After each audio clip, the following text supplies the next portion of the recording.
Delhi university में पढ़ने वाली एक 19 साल की स्टूडेंट पिछले कुछ दिनों से लापता थी। नाम स्नेहा देवनाथ। किसी को कुछ नहीं पता था कि स्नेहा कहाँ है। अब खबर आई है कि पुलिस ने स्नेहा का शव बरामद कर लिया है। मगर छात्रा की कई दिनों तक गुमशुदगी और फिर सोशल मीडिया पर मुद्दा उठाए जाने के बाद उसका शव मिलना, इस बीच जो होता है उसने पूरे सिस्टम पर कई गंभीर सवाल खड़े कर दिए हैं। त्रिपुरा के सबरूम से आने वाली स्नेहा बीती 7 जुलाई को लापता हुई। न्यूज एजेंसी पीटीआई की रिपोर्ट के मुताबिक 6 दिनों तक लापता रहने के बाद उसका शव रविवार यानी 13 जुलाई की शाम को मिला, गीता कॉलोनी फ्लाईओवर के पास यमुना नदी में। गुमशुदगी से लेकर आने वाले 6 दिनों में पुलिस की कार्यशैली, संवेदनशीलता और सिस्टम की लापरवाही पर परिवार ने कई गंभीर आरोप लगाए हैं। स्नेहा अपने परिवार के साथ साउथ दिल्ली के पर्यावरण कॉम्प्लेक्स में रहती थी। यहां स्नेहा ड्यू के आत्माराम सनातन धर्म कॉलेज में पढ़ाई कर रही थी। 6 जुलाई की रात की बात है।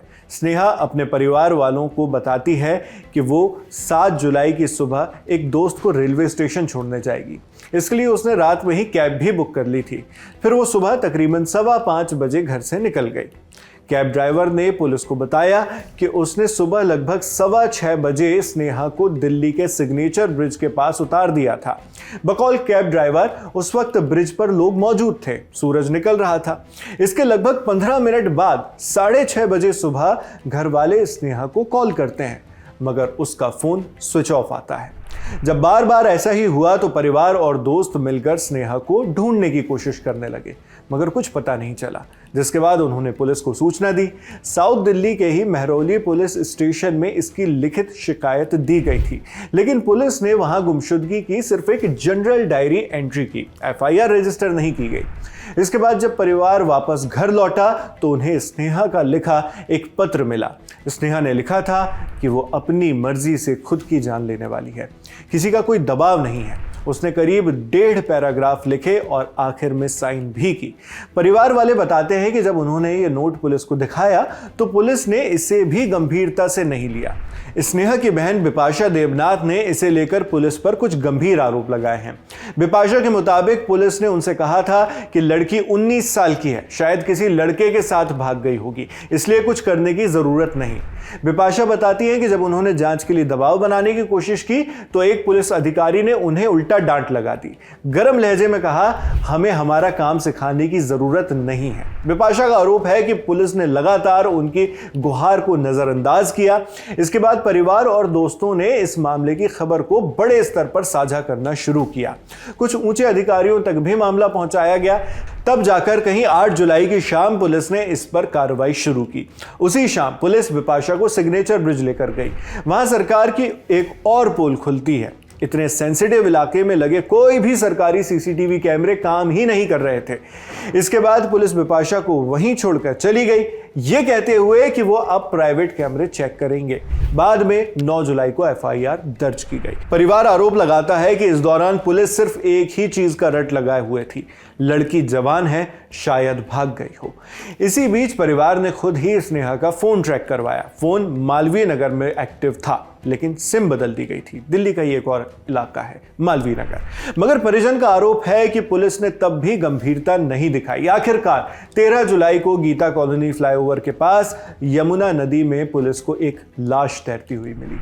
परिवार ने पहचान की कि ये स्नेहा का ही शव है। इसके बाद पुलिस ने बताया कि स्नेहा देवनाथ की आखिरी लोकेशन सिग्नेचर ब्रिज ही थी। इसे टेक्निकल सर्वेलेंस के जरिए उन्होंने ट्रेस किया।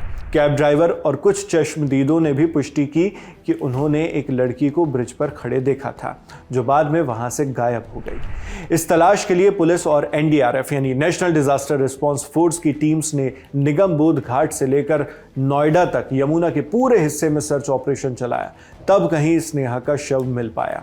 शव मिलने के बाद स्नेहा के परिवार दोस्तों ने पुलिस और प्रशासन पर कुछ वाजिब सवाल उठाए हैं। सवाल ये कि सिग्नेचर ब्रिज जैसे इलाके पर जहां इस तरह की घटनाएं होती रहती हैं, ऐसे इलाके में एक भी सीसीटीवी कैमरा क्यों काम नहीं कर रहा था? इसका जवाब अब तक नहीं मिला है। आगे इस केस की जांच के लिए पुलिस क्या करने वाली है, यह भी फिलहाल सामने नहीं आया है। हालांकि पुलिस का कहना है कि स्नेहा देवनाथ ने 7 जुलाई के शुरुआती घंटों में अपने करीबी दोस्तों को ईमेल और मैसेजिंग ऐप्स के जरिए कई मैसेजेस भेजे थे। स्नेहा के दोस्तों ने पुलिस को बताया है कि वो पिछले कुछ महीनों से काफी डिस्टर्ब थी और मानसिक तनाव महसूस कर रही थी। इससे पहले त्रिपुरा के मुख्यमंत्री माणिक साहा ने भी इस मामले पर प्रतिक्रिया दी थी। उन्होंने एक्स पर एक पोस्ट करके स्नेहा के गायब होने की खबर का संज्ञान लिया था अपने ऑफिशियल हैंडल से। साथ ही दिल्ली पुलिस से तुरंत कार्रवाई करने के लिए भी कहा था। हालांकि परिवार के मुताबिक जब तक मीडिया और उच्च अधिकारियों का दबाव नहीं बना तब तक पुलिस ने कोई ठोस कदम नहीं उठाए। अब आगे पुलिस क्या करती है इस पर सबकी नजरें होंगी, क्योंकि एक बड़ा सवाल अभी भी बाकी है। अगर स्नेहा ने सच में खुद अपनी जान ली है तो उसका मोबाइल मालवीय नगर में बदली हुई सिम के साथ एक्टिव कैसे पाया गया? जवाब आएगा या खबर में कोई भी नई जानकारी आएगी तो हम आप तक इसी तरह पहुंचाएंगे। बने रहिए दी लल्लन टॉप के साथ।